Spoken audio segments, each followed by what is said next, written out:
बहनों और भाइयों नमस्ते। आदरणीय पप्पू कालानी साहब जी, मैं आपको आज फिर प्रणाम कर रहा हूं। आदरणीय ओमी कालानी साहब, आज मैं आपको भी प्रणाम कर रहा हूं। कमल निकम जी, आपको भी प्रणाम कर रहा हूं। और साथ ही हमारे भाई ओमी कालानी मनोज लासी जी, उनको भी मैं प्रणाम कर रहा हूं। आज ये मेरा भाग चौथा है। मैंने उस दिन कहा था आपको कि आप उल्लासनगर 4-5 में ध्यान दीजिए, क्योंकि यहाँ असल में तो कोई नेता है ही नहीं, सब लूट खसोट करने वाले यहाँ बैठे हैं, लोगों के साथ अपशब्दों का इस्तेमाल करने वाले बैठे हैं, अपनी जेबें भरने के लिए बैठे हैं।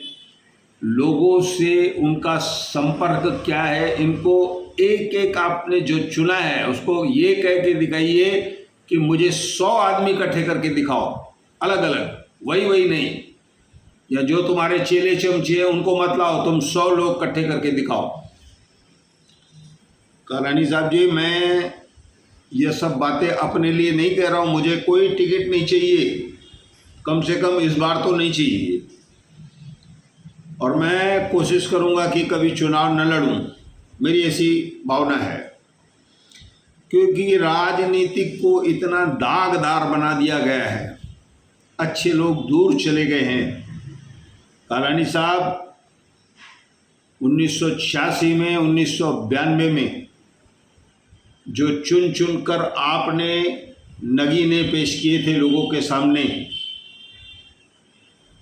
उनको ढूंढिए दूसरों को, उस उम्र के जो हो गए हैं।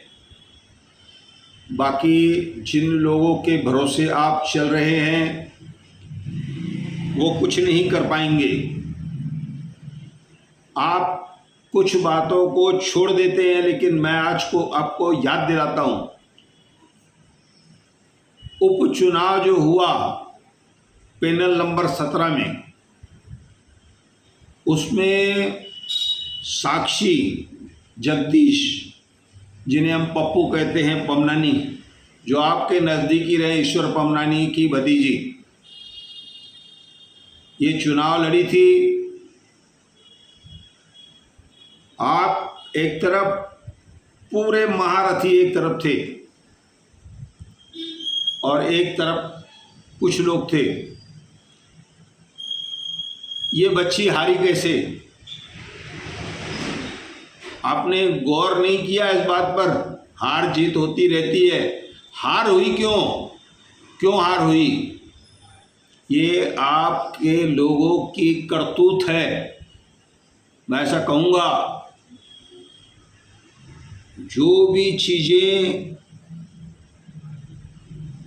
जो चुनाव वोट देने वाले थे, जिनको जो कुछ भी देना चाहिए, मिलना चाहिए, वह सब कहाँ गया? होटलों का इतना बिल कैसे आया? किसने भरा ये बिल? उस खर्च में से ही भरा गया ना। बंदर बाट हो गई उस खर्च की। विवाद हुए उसके बाद 5 नंबर में, आपको ध्यान नहीं है? ओमी कालानी जी, आप युवा हैं, आप रोज एक राउंड लगाइए कालानी साहब की तरह। कालानी साहब जो भी शुभ कार्य करते थे उल्लासनगर 5 से करते थे, क्योंकि उनका कहना था कि यहाँ पर संत रहते हैं, उनका आशीर्वाद चाहिए। वैसी व्यवस्था कराइए। अब चुनाव आने वाले हैं, उस समय अगर आप कहोगे कि मैं इस आदमी को खड़ा कर रहा हूँ, ऐसा नहीं होगा। कालानी साहब, मैं सत्य बोल रहा हूँ, आपको खराब लगेगा, लेकिन मैं क्या करूँ? हम आपको चाहते हैं, दूसरों के लिए हम नहीं पढ़ रहे। तो उस चुनाव में उस बच्चे के साथ हुआ क्या था? कौन कौन माल डकार गया? कितने होटल के बिल निकले? अब यहाँ पर एक और दूसरी बात मैं आपको बताता हूँ कि पिछली बार हमारी आदरणीय भाभी ज्योति कालानी जी चुनाव लड़ी विधानसभा का।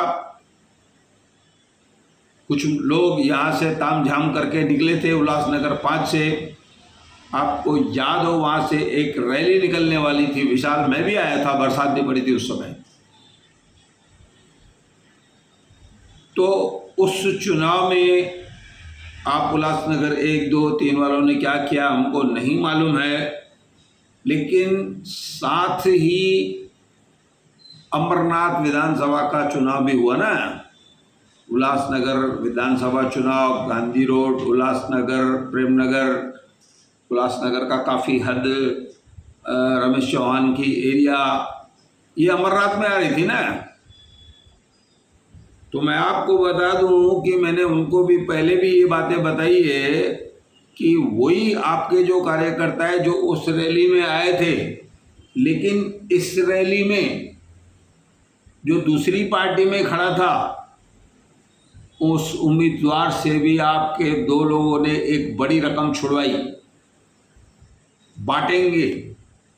इन लोगों ने रातों रात बांट दिए। किसको बांट दिए? कौन आया? एक आदमी मुझे दिखाओ जिसको तुमने दिए हो कुछ। मेरा ऐसा कहना नहीं है कि वो तो अमरनाथ की बात थी, लेकिन आप ध्यान रखिए कि ये लोग कर क्या रहे हैं। ये फायदे ले रहे हैं आपके नाम का। अवैध निर्माण करना, वहां पर आपका नाम दे देना, दूसरे कार्य करना, फैसले करना, आपका नाम दे देना। तो जो उस अमरनाथ के उम्मीदवार से वसूली हुई थी, मैंने उनसे पूछा भी था, और आपके इन दोनों लोगों ने आपस में झगड़ा भी किया बंटवारे पर।